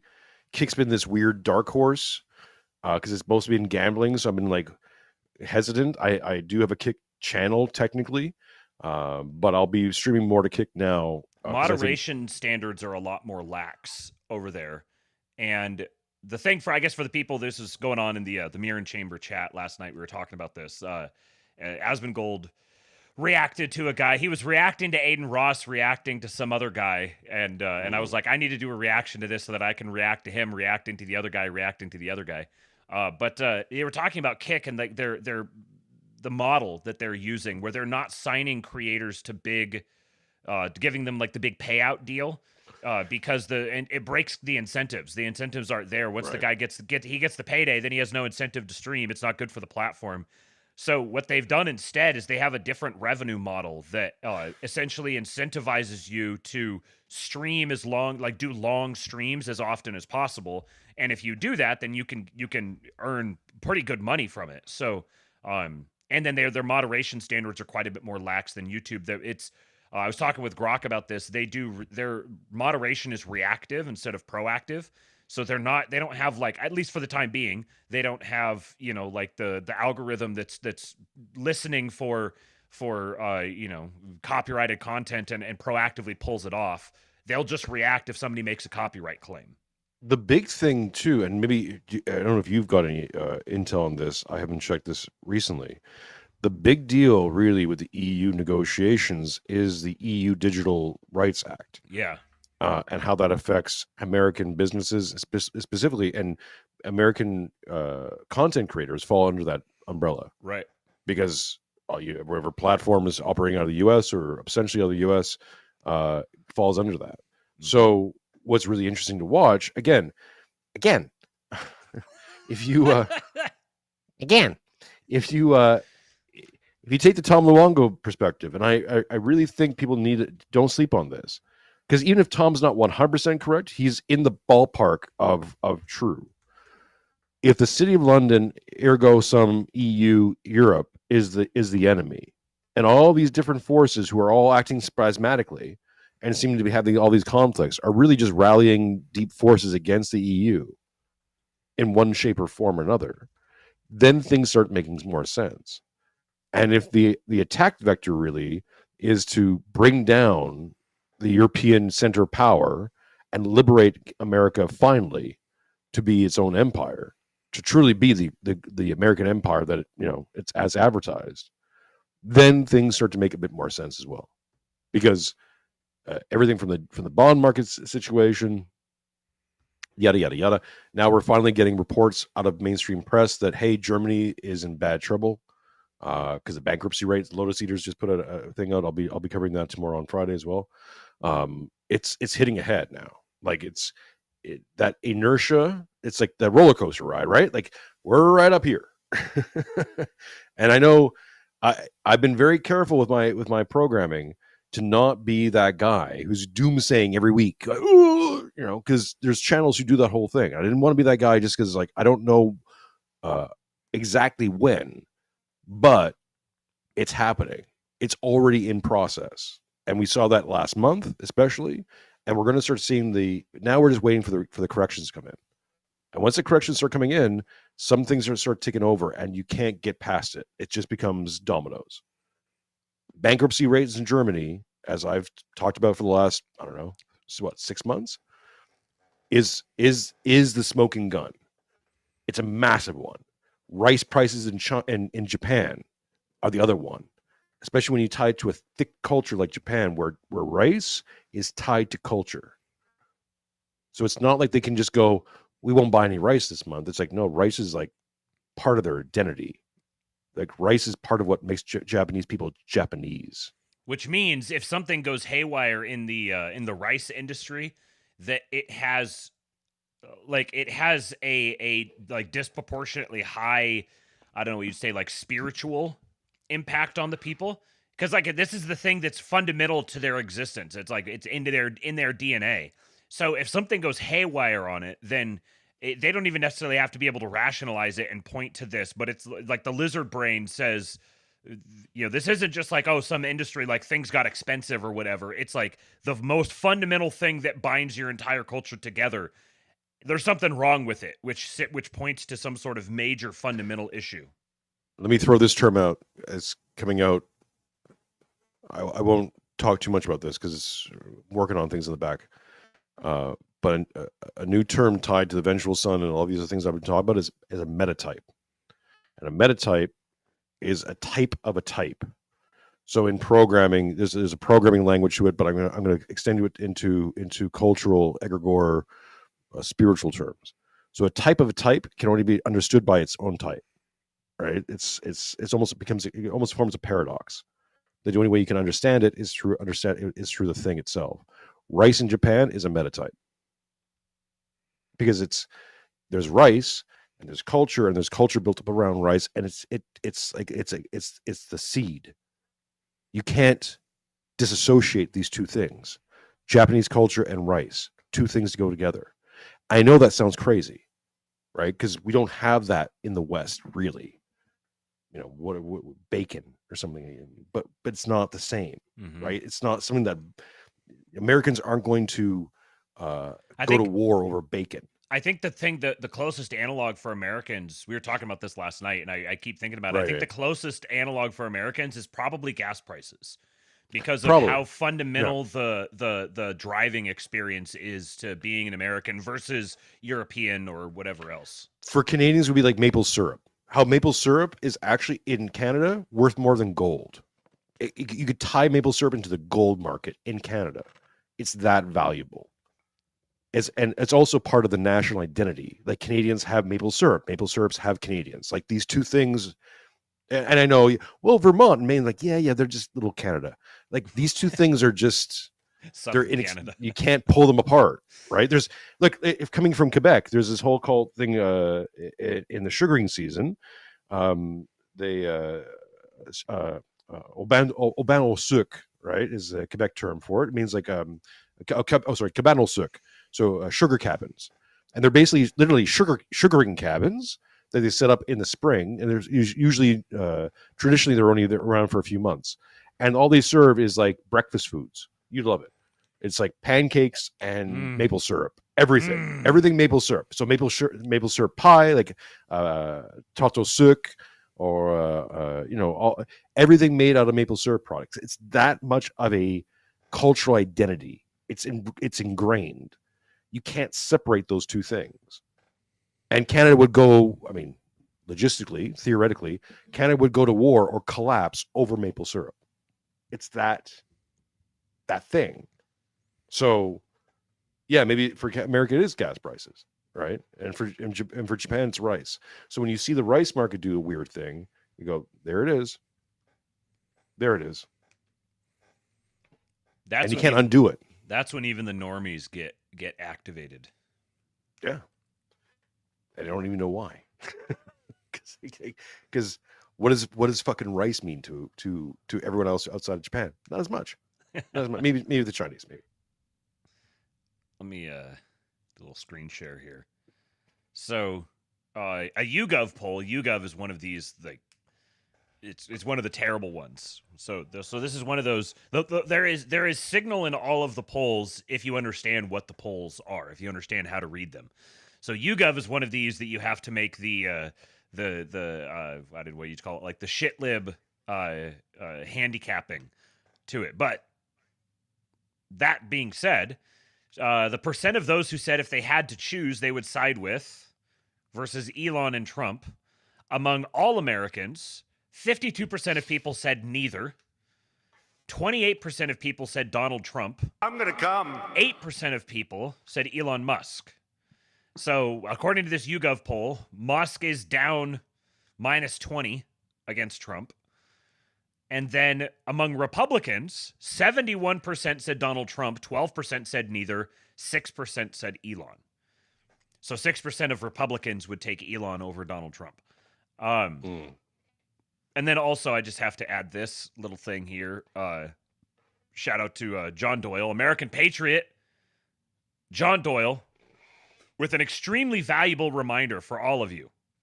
Shut the fuck up, dude. You are bitching and whining. You are acting like a woman. The only acceptable political theory is complete undying loyalty to Donald Trump. Shut the You heard it here, folks. Shut Patriot the fuck John up. Doyle. Doyle heads vindicated yet again. Spud Ruckus mentions Semigog. She says that tonight on Pony Express, Old Glory Club, Semigog said that he's going to do a stream or two on his opinion about how much he thinks Britain influencing things. He said DC and City of London. My relationship with Semigog is a bit complicated at the moment. I like the guy. Of course, he's been on my show. I've been on his show and all that stuff. And this is not a slander on him. But he also called Jim Jatras a hack. So we got beef. But I mean, hey man, cool. I'm glad that Semigog's coming around, or if he does come around. I also think that the AA mindset has permeated a lot of people on the DR to the point where their analysis is massively flawed. I experienced this firsthand when I sharing Tom's work and all the rest of it, and I got BTFO'd out a lot of circles because they weren't ready to hear that. By certain Canadian games journalists led the charge, and many other people were very happy to take up the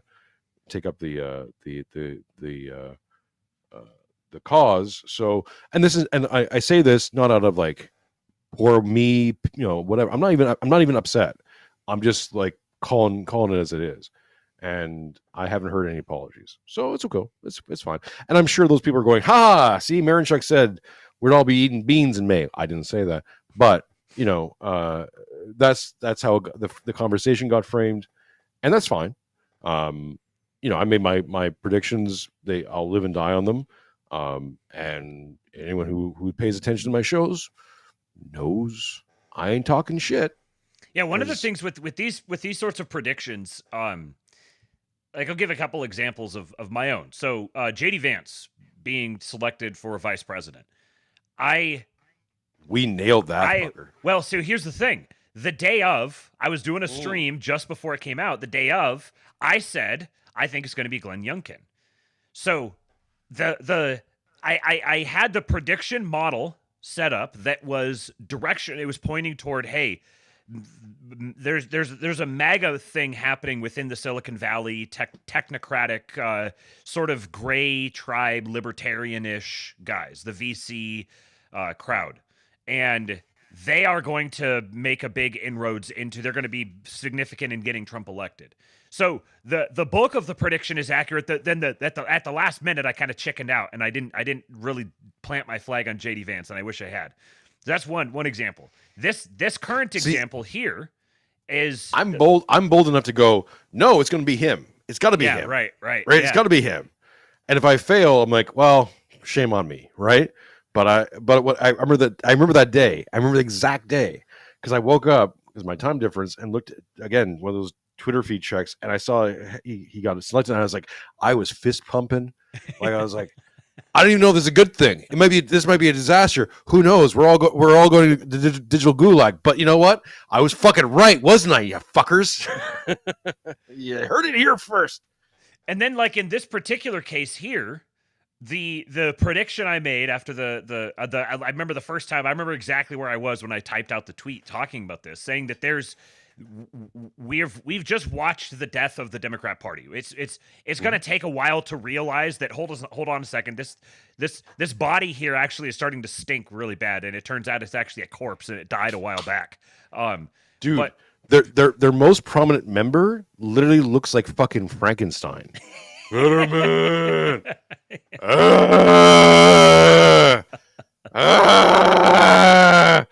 That's their candidate for. Like that's probably one of their best bets right now is to field Fetterman. So my prediction was that we're going to see some sort of a fallout with some major member of the Trump administration, and the direction this is going to point toward is the creation of or shift over, pivot to some sort of an alternative political party. And I saw someone earlier in the chat said something about does the Libertarian Party actually have much infrastructure? I can't remember who it was. No, the Libertarian Party doesn't have much infrastructure, and that's what the appeal. That would be the appeal, that you get to build all your own infrastructure, and you're not dealing with Democrat Party infrastructure that's decades old, where you're having to deal with there's a whole bunch of networks there that are almost impossible to take over. You would much rather just route around them, cut them off from power and route around them. You know, the Libertarian Party has more than Democratic Party though, a dedicated media wing, alternative media wing. Dave Smith, all those guys, right, are dedicated media wing, and they can capture, they can content capture extremely effectively. Imagine a 2028 presidential election with just for funsies. Let's say it's Trump running for a third term. It's Tulsi Gabbard as the Libertarian Party nominee, and I don't know, Gavin Newsom as the Democrat nominee. Well, one thing's for certain: Donald Trump is going to win that election. Mm-hmm. But at the same time, so you're gonna get kind of the Ross Perot effect to the Democrats. At the same time, think about what's his name, Joe Rogan, the Andrew Schultz, Theo Vaughn. There's so many of these big podcasters, the All In podcast. They would all be all over President Tulsi. She would have legitimate she'd get 25% of the vote or something like that. Like she would this is the opportunity where you can actually really shift the balance of power away from the entire Democrat machine for good. You're making Cyprian just die inside by every single word out your mouth. Yeah. Oh yeah. Yeah. And like what that new party would be, that Libertarian Party would be the transhumanist party. Yep. It would be the globalist technocracy party. Hindu party. Yes. It's a Hindu. It's a Hindu party, not a Hind can't party, my friends. Come on. So, like, obviously, in that hypothetical election, my vote is for Donald Trump 100%. If Donald Trump does not run and it's JD Vance, my vote is for JD Vance. If it's not JD Vance or Donald Trump and it's Marco Rubio, my vote is for Marco Rubio. Of all of those, like, I can tell you right now, but I don't think that you could say that wouldn't be, number one, just a completely different lay of the land than what we have today, and in many ways, vastly preferable to what we have today. It would also be much worse in a lot of ways, but like the things that it's going to be worse in are the things that you can see coming from a mile away. Like it's no secret that this is the political dialectic that's going to define the new age. And don't get it twisted. There's never going to be an age without a political dialectic that's defining it. It will always be there. As long as we're in liberalism, there is no breaking it. There's no breaking it, and this is why I'm a little bit different. Yeah, I'll say I'm a little bit different than not just Matthew, but a lot of these commentators, because like my objective, when I had Curtis Jarvin on the show, he said his explicit desire is to win, right? Is to substantiate the order he wants. Now, I think the order he wants, and there's an excerpt out there early on in his Gray Mirror posting, where he posts a future that he would like. And I read something out of sci-fi where, basically a drone ship would be dispatched, and drones would take care of people, right? Mm-hmm. And I think that's your golden dome, folks, right? As Matthew and I have talked about, your golden dome is not going to be like air, surface, and missile defenses. There's going to be that too, but it's going to be drones. It's going to be millions, if not billions and billions of amazing drones, the best drones. Oh my God, look at these drones. They're gold. They're the best. Who even knows these drones? Like, look at them. That's why they're pushing for these data centers.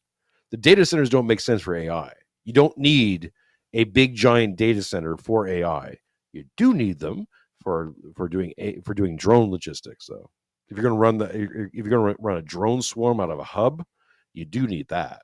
Because you're talking about a metric fuck ton of these little things flying around, and you're going to need little centers all around the country to coordinate them. Mm-hmm. That's your future. Now, this is why we say return, repent, redeem. We need a cascade wave. I talked about this when I was on a Hello Listeners show this morning. Or my morning, your afternoon, whatever it is. The issue is always... we're talking about AI, and he was using ChatGPT, and he's like, it's spitting out a lot of orthodox stuff now, or certainly orthodox friendly stuff. I'm like, that's the path. We've talked about this, where this thing's a reality. This thing's going to happen. This thing is. It's an is. It's not it's not an ought. It's an is. The only thing we can do is try to influence the is. So, Orthodox people shouldn't be shying away from AI, in my perspective. They should be using AI aggressively and putting as much Christ into AI as possible. Now, you might say, well, disaster 100 years from now. I'm dealing here, man. I got this little window of time to examine reality. And all I know is from what we have right now, if we could influence this thing into a more Orthodox Christian framework, how's that bad? Even staunch atheists have a hard time throwing stones on Christ. You got to be a bagel to do that. Seriously. Mm-hmm. So put more Christ in it and see if you have a Christ-centered AI. What does that do?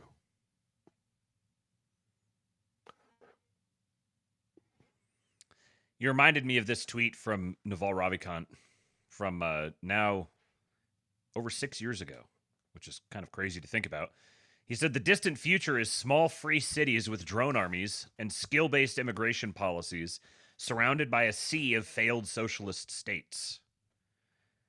If you think about 6 years ago, the idea of having a state surrounded by drone armies would have been rather absurd to conceive of. But now it's like, well, yeah, obviously. I think, yeah, I'm technology is an apocalyptic thing, in the sense that it is, what does apocalypse mean? Apocalypse means revelation or like revealing. You know, the great apocalypse is the great revealing. Technology is a mirror. You can't, human behavior is inseparable from technology. That is, as soon as human beings begin to act, they begin developing and utilizing technology. Language itself is a technology. Yeah, well, I was going to say, yeah, language is technology. Writing is technology. Even thinking in itself is a technos. There's the internal thinking, the mind, the internal mind, and then the externalization of the mind. A ritual is technology. Yes, it's substantial. This is what I've said this for years now. The ritual and reality are one. So whatever, and it becomes a paradox. So I use an analogy like you take, let's say, the Roman Catholics and the Orthodox Christian world, right? Two realities, right? They're very similar. There's a big giant overlap, but when you zoom in, if you zoom out far enough, they're the same, right? To the lay person, you zoom in close enough, they're radically different. What's different? The rituals. The rituals inform that reality. And once you assume that reality, once you perform those rituals, you're in that reality stream, and your reality changes. I can tell you this as someone who was an anti-theist one day and a observing Orthodox Christian the next, literally within a span of a week, because of a spiritual revelation I had. Suddenly, it's like that whole old life and the way you used to see things is dead and gone and weird and disgusting to you. And this new thing is all there is. And everything else makes sense within the framework of this new reality. And the way you substantiate that reality are your rituals. Prayer rule is your ritual. It's the most basic one. And you need to substantiate it because if you do it long enough, you feel weird and you feel bad not doing it.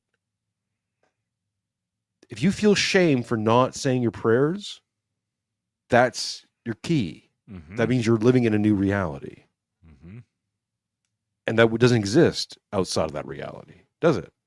Not saying your prayers in an atheist world doesn't make you don't care. Not saying Orthodox prayers in a Roman Catholic reality doesn't matter because that's not your prayers. You know, you're not lighting your incense. You're not doing your whatever, right? It's a different set. It's a different frame. And that's how you break these false frames, these mercantile frames. Maybe this is where we can get it to, Matthew. And sorry, I don't want to overtake your show. Well, it's our show. Yeah, it's our show. These beers are making me weepy. But shut up, by the way. Alan, and I got some more PayPal bucks from Alan and from Kyle. Appreciate you. Keep sending them in, folks. That way I can send it to my wife and go, see, look, it's working. Look, we can continue doing this. We can got $2,000 I got to hit by the end of the month. So let's make that happen. Anyways.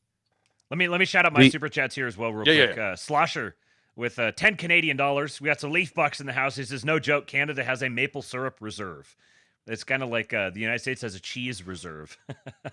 There was a big story about 5 years ago. It must have been about 5 years ago. I think it was happening around the same time I came over to Australia, where there's a big maple leaf heist. Maybe I'll cover it on the show, where these guys made off with like a tankard of maple syrup, or we're running a maple syrup scheme. I can't remember the exact details of the story. And it was a major scandal in Canada. Like they were basically like stealing like millions, like hundreds of millions of dollars in maple syrup. It was crazy, but it gives you a perspective. Sorry. Okay.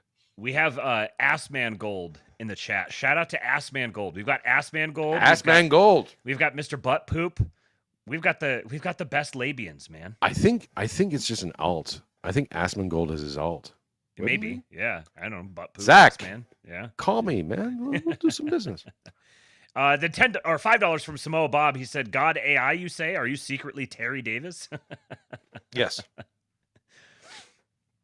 What were we talking? Okay, so technology as an apocalyptic thing. It's so you have these rituals, your rituals that you do that are technology, and I want to make sure it's clear that we're not saying that it's technology, but not in the sense that it's like that's not to say that the rituals of the church are a like just like this rote thing that you can that it's just like a, I don't know, like a mechanism that Well, you okay. just move the mechanism and you get the thing that you want from it. What happens actually is that as you participate in those rituals, even if your heart isn't in it, if you're doing it, then because of the thing that you're participating with, the actual real thing that you're interfacing with, you are changed. You are changed in your person by participating in it. Let's look at this quote, right? And this I'm going to misquote this a little bit, but I'll paraphrase it. Christ said that if you had a mustard seed size of faith, you can move mountains. Mm-hmm. Which means that if you can't move mountains with your faith, you don't even have a mustard seed amount of faith. You might think you have faith. There are levels to this. What is true faith? What is giving yourself completely to faith? What is asking for blessing and permission from your priest to speak? It really hit me. I had Father John Whiteford on about a year ago, right before Great Lent, and I remember when I was setting up the interview with him, he's like, he said, I'll have to ask permission from my bishop, but it shouldn't be a problem. And that really hit me because I'm like, you're Father John Whiteford. You do shows all the time. Like, why would you have to ask? I mean, I'm still very much a white belt and these things. And now it makes more sense. But even at that point, he's like, no, I have to still ask, right? Permission to talk to you, a nobody, about Lent of all things. Right. But that gives you an idea of like, it's submission to an authority. And this is why Christendom needed to be subverted by the merchants. This is where I want to get to. For 400 years, we've been living liberalism. You can understand it as a mercantile system. It was created and substantiated by the greatest mercantile empire the world's ever seen, bigger than Rome, right? The British Empire. It over eclipsed the Dutch East India Company, the British East India Company. Took over the world, literally. The sun never set on the British Empire. Why? Because of trade routes. That's why Tom Luongo and many others' thesis that the British Empire isn't over. It's still running things just from behind the scenes because you still have trade networks, and we're still living in a mercantile system. Liberalism, in a sense, can be understood by mercantilism. And this is what gives credence to both the communist and capitalist viewpoint. This is the biggest frame, because both sides, we say these two are rivals or opposite frames. No, they reduce people back to the same thing: widgets. We are economic units. Feudalism saw us as providers of production value, essentially, feudal units, and it's just transferred into mercantile units. Are you content, Anon, with being a mercantile unit? So every time you defend, and I know when I say this, people go, "Oh, you're communist." No, I'm attacking both at the same time. This is your frame. Wake up early. You drink your water with your Himalayan sea salt. Produce more. Work more hours. Produce. Bullshit. You are a spiritual being. You are the image bearer of God. Act like it. You are not here to produce value for GDP. That's not our end. That's not our point. That's why you have a meaningless value. This is why you have birth rate collapse. That's why you have all these fucking problems. Because they've reduced you to a fucking widget. You're a number. So you get these people, talking at these Switzerland, talking about useless eaters. They're the worthless eater. They're useless. They're the enemy. And they're in your head. That's the liberal frame. Your life here is to produce for them. And I'm fucking tired of it. I'm sick and tired of it. Someone once said, I'm the calmest, angry person you're going to meet. It's true. Because I'll say all this and go, ha, ha. But I'm fucking angry. I'm angry because I believe the lies. I went on with them. I spouted them. I spoke the lies on their behalf. For what? So the housing market could get bigger? So some other people upstream can make more money? What is this money? This is the merchants of despair shit. They have all this money. They have all this power. They have more money than every single king that's ever existed in the world. And what do they do with it? Human trafficking, war, drug pushing. It's pathetic. It's pathetic. Build something. Anything. Build a fucking statue of something stupid. Not some black chick in New York, in NYC. I'm talking like build a statue of the gods, threaten something, build a fucking Tower of Babel. Why don't you? Something. But no, what do? You waste it all. We're wasting our time. That's what the show, the whole title, Network Armageddon Electric Boogaloo. It's a nice thing to say with your mouth. What I want to do, my objective in this world before I die, is to help people break frame. And that frame is everything you think reality is. Because you've been prescribed it from birth. Social contracts, this and that. Libertarian, ooh. Maybe you can be libertarian anarchist. Ooh, fuck all that shit. It's a waste of time. Because what do libertarians do? Reduce you down to a unit of value. Mm-hmm. Private property, my possessions, my things. No one's going to remember you for your things. No one. No one's going to remember your high score on YouTube or your sales numbers. Nobody. It's hollow and void, and you know it. So wake up. Sorry. There's my little rant. See? There's my intense anger, and then okay, let's pull back. Your last little bit there reminded me of this tweet I saw just a little bit ago from Logan Hall. It says, nobody will remember. Clip it and ship it. Your salary, how busy you were, how many hours you worked. They will remember your Patriot points and your loyalty to President Trump. We're Patriot points maxing here. Well, and there's something to be said about that, right? There's the loyalty thing. What they're going to remember is your character. What your kids are going to carry forward. I've said this about my grandfather, right? I've said it's become a bit now that my grandfather once told me that shorts are for women, children, and queers. I'm a white guy. I'm ready to kill. I live by that example. And it's a silly thing, right? It's a silly thing, but it's a thing, and it means that I'm carrying something that he said into my life, and in some ways, it's going to he lives on in me, and because he's part of me, my daughter's going to receive me. She's not going to receive me and my grandfather as two separate things. No, it's one thing. So as my daughter goes on and models me in some ways, he lives on in her. This is the continuation. If you want to bring it down to secularism, right? There's no life thereafter. There's no heaven, no whatever. Sure, okay. But you do understand that you live on in people. People model you. They reject the bad and model the good. Always. That's a human feature. It's not a bug.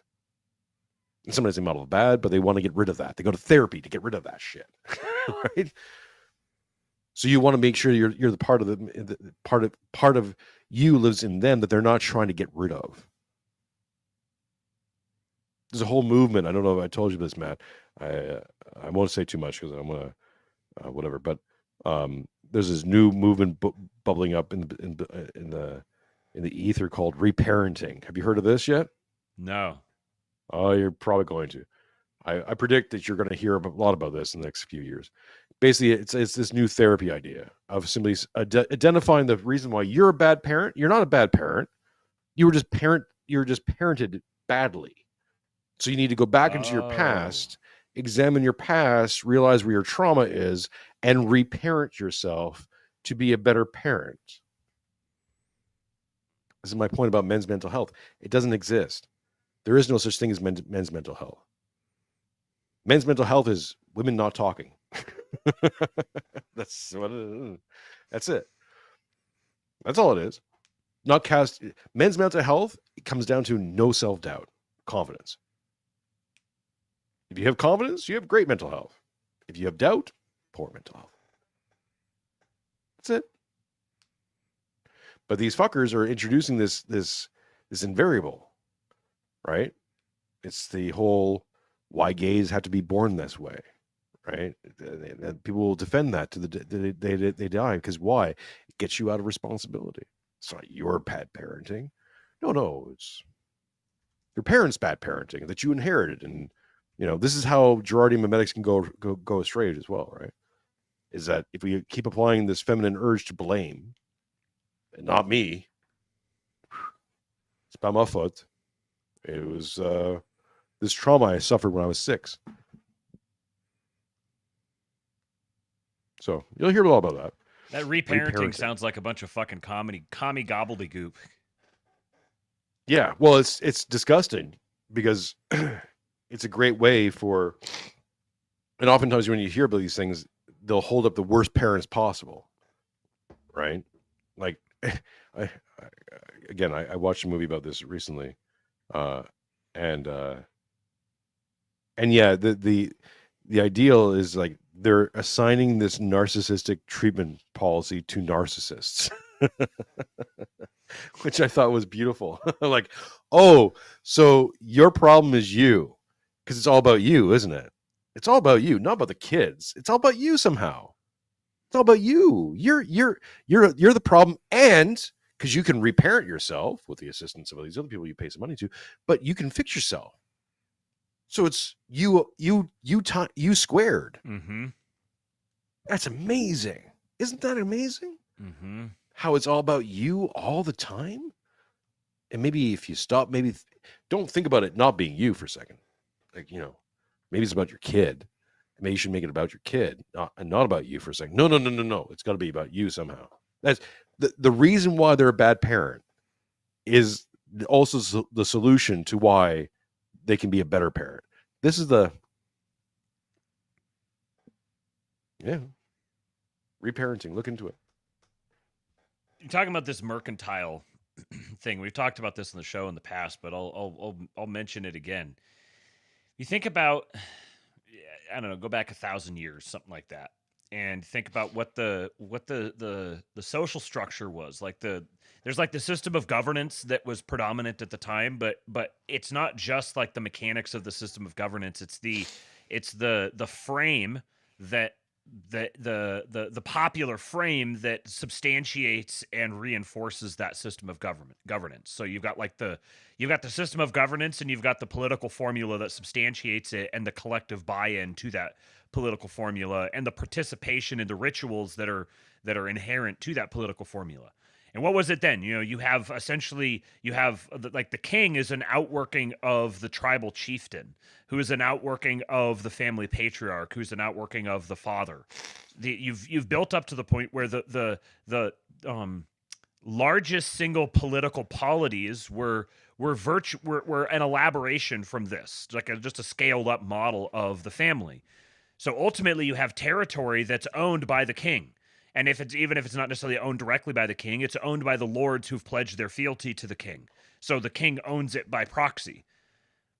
Well, if you have a merchant class that isn't necessarily bound to a particular geographic region, well, it's very much in their incentive. They're very much incentivized to to try to break down the relationship between the king and his people, so that they can section. Because if you have that king model, to speak of it that way, that king model meant that a merchant was effectively dealing with a single buyer.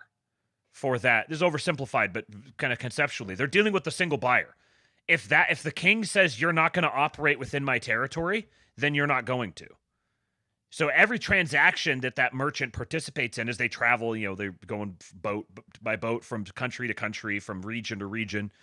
They have to be on good terms with each of these kings to be able to ply their wares in their domain. So they have a strong incentive to increase their market share, or to increase their available market, their total addressable market. And so it's not a coincidence that a political philosophy conceived around the notion of individuals, atomized, singular individuals who are at their root some sort of economic widget. It's not a coincidence that philosophy emerged around the same time that this merchant class is scaling further and further around the globe and seeking to subvert the thing that stood in the way of their business propositions. So I should have drawn this as a triangle. Here's the standard version of this, right? The king is at the top of the pyramid. Mm-hmm. Below him, in the next tier, is the lords. Now the lords make a decision to give. Let's say there's 10 lords, just to keep the math simple. They're going to give 10% of their sovereignty, their combined sovereignty. Now, the lords can control land and networks and all the things that allow the merchants to exist, right? All the resources, all the things. But the lords decide, you know what? We're always in competition with each other, because the more like people become, the more rivals they become. Gerard 101. So the lords make the decision saying, we're going to give 10% in this synopsis to this king. So the king will hold 100% of sovereignty. But in reality, it's only a 10% haircut from each of us. And he's going to make decisions that will benefit all of us. He'll be the decision maker, right? And as long as he's doing the good thing for the land, we'll romanticize it. We're the land. We're literally the land, right? What's the idea of the king? The king does good for the land and the people. The prosperity of the land and the people supports the king. Well, the landlords are literally the lords of the land. They control the land. So they give a little bit of sovereignty to the king. The king makes a decision on behalf of the lords. All very good. The lords also then trickle down to the merchants, because the merchants have to deal with the lords. They have to feed the lords who feed the king. This is your standard model, especially post-Enlightenment, right? Absolute rule of kings. This is it. Now, what do the merchant class do under liberalism? They flip it. They invert it. Mm-hmm. So now the merchants are at the top of the pyramid, and the king, or the ruler, is downstream from the merchants, because they say, wait, we have all the resources, we have all the trade networks, we have all the money, we have all the influence, we control this shit. So you bow to us. The problem being is that you and me, human beings, we are built to respect the king. Mm-hmm. We are hierarchical beings. So the merchant class, because they're, a bunch of degenerates and have all their other little problems, and they're oligarchs, essentially. This is your oligarchy. Yeah, to those who are saying, what about the bankers? The merchants are the bankers. Right. Everyone thinks the oligarchy is the lords. It's not. It's these guys. There's your oligarchy. You can see it in Ukraine. So now, when you have the inverted structure, well, you introduce that to Christendom. What happens when you invert Christendom? You get Antichrist. So when I talk about triangle father being the inverted form, Jung will talk about the shadow, but I'm seeing them as inversions. This isn't just the dark side of something; it's literally the flip. So from the wise father, the flip is the triangle father, mm-hmm. and that leads us to liberation of men. Right. So everyone talks about women getting the vote in the late 19th, early 20th century. It's really about men getting the vote. That was a tectonic shift. Mm-hmm. That led to the world wars. Because suddenly now men with the vote can also get drafted. Right? Because you're swearing fealty to the state. The state's giving you power. You're assumingly you have power of the state. You have this little microbe, right? So this whole thing of, the lords give 10% of their sovereignty. Well, now they devise a system, a secondary system. Let me see if I can put this in. So somewhere, this is the great lie, is that you think the middle class stands somewhere in the middle. This is a lie. Your vote doesn't mean shit. But they tell you it does. Because the merchants, their vote means something. Their vote's the only thing that matters because we're in an inverted frame. So you are prey to them. They're using you. They're using you to substantiate their rule. Look, you have a rule. You have a vote. You don't have to own property. Nothing. You have to be born or naturalized or given this thing. Now we're seeing the breakdown on the Democrats. The final form of this, they'll give a vote to everybody. You exist in the world. Hey, man, if America is a global empire, then everybody should be able to vote on who the president of the United States is. You know why? Because you're living in an inverted world. This doesn't mean anything to them. This is just a thing a placeholder. It's a formality. It's like if you got to vote on who gets to be the king and queen of England. They don't give a shit about this. But we do. Doop, boop, boop. There's your contradiction. There's your breaking of the frame. Okay? Because they've been playing this routine for 400 years. This is mercantilism. And it seems like that, where there's all these different cycles. You have the fourth turning cycle. You have the century cycle. You have the Westphalian order cycle. You got all these different cycles. And it seems like we're cycle of epochs. Keep that in your mind too. Put that in your vocabulary. Cycle of epochs.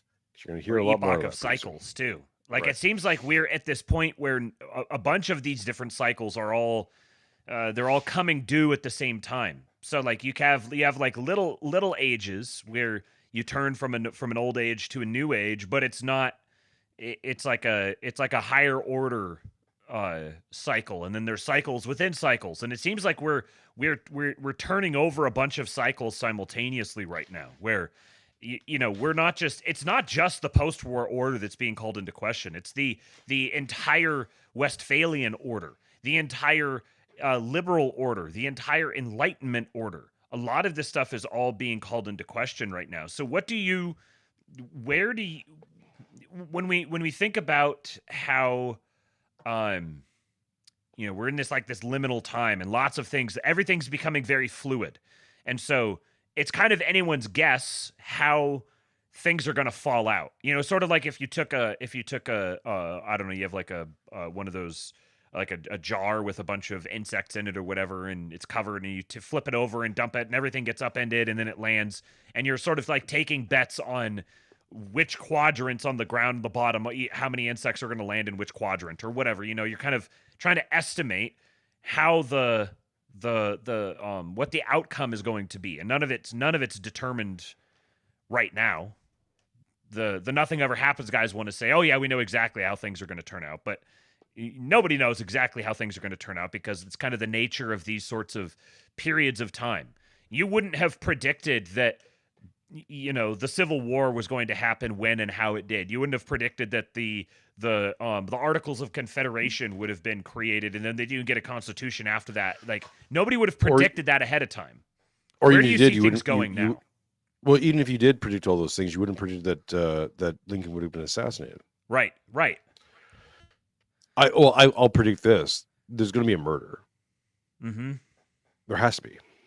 So Girardian memetics, right? Girardian anthropology. All culture is substantiated on an originating murder. Mm-hmm. So Donald Trump was going to be Trump. Yep. Right. Wasn't Trump. So there's going to be a new murder. And I have a short list of people. I don't want to say this because it's YouTube, but there's going to be a murder. There's gonna be a sacrifice. If you here's the other interesting thing, and I'm going to explore this more with Matt Ehret and stuff like that in the future for Tales of the Shadow. It messes with me every single time someone says that guy's name. What, Matt Ehret? Yeah, because you think it's Erickson. So close to Erickson. Yeah, not you, the other guy. If you start to examine these things.